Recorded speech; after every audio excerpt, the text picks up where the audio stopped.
Assalamualaikum warahmatullahi wabarakatuh. Berjumpa lagi.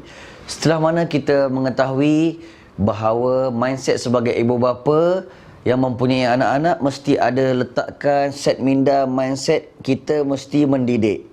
Kita mesti mendidik. Mesti mendidik, tak boleh biarkan mereka pandai sendiri. Tidak, mesti mendidik. Setelah mana kita tahu mendidik dan kita hendak mendidik, kita kena tahu tahap mereka. Jangan main sama ratakan. Yang remaja samakan dengan sekolah rendah, yang sekolah rendah samakan dengan baby, yang tua bangka samakan je semua. Lah, tak apa, saya sama rata je anak saya ni, saya adil. Tetapi sebenarnya memberi kesan kepada jiwa mereka. Sebab setiap sesuatu peringkat itu ada dia punya maqam dia, ada dia punya cara tersendiri.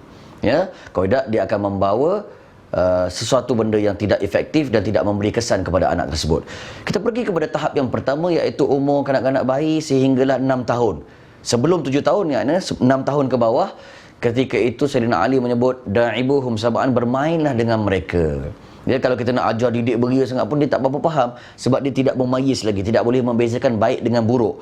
Maka ketika itu banyakkan bermain untuk kuatkan dia punya deria penglihatan, deria pendengaran, deria kepekaan, begitu juga dengan deria rasa, koordinat dan sebagainya. Bila kita banyak bermain, dia explore alam, dia semakin mengerti. Dan ini perlu, bukan kata tak boleh didik, tapi lebihkan dengan cara bermain, bergurau, peluk, kasih sayang. Baik, bila masuk tahap yang seterusnya, berumur 7 tahun sehinggalah 14 tahun, ketika ini bukan tak boleh bermain, boleh, tetapi lebihkan pula disebut adibuhum sab'an. Didiklah mereka 7 tahun yang berikutnya, iaitu 7 hingga 14, sebab mereka ni dah start memayis, boleh bezakan baik dengan buruk. Maka ketika itu Islam pun sebut benda yang sama, suruhlah anak kamu solat ketika umur 7 tahun. Sebab kat situ muara pendidikan sangat relevan untuk dimulakan.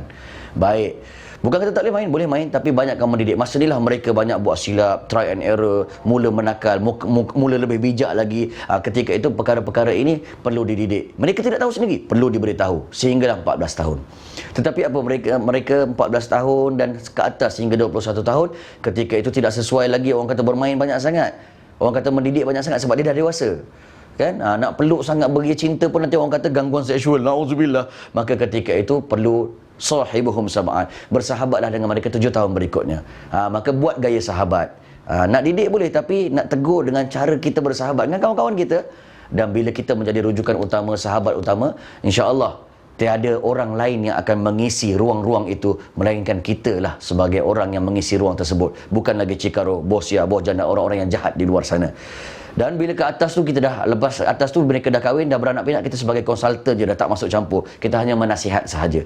Inilah antara tahap-tahap yang perlu dibezakan perkembangan anak ni dan approach untuk mendekati mereka supaya pendidikan itu datang dengan tepat. Sekian, jumpa lagi.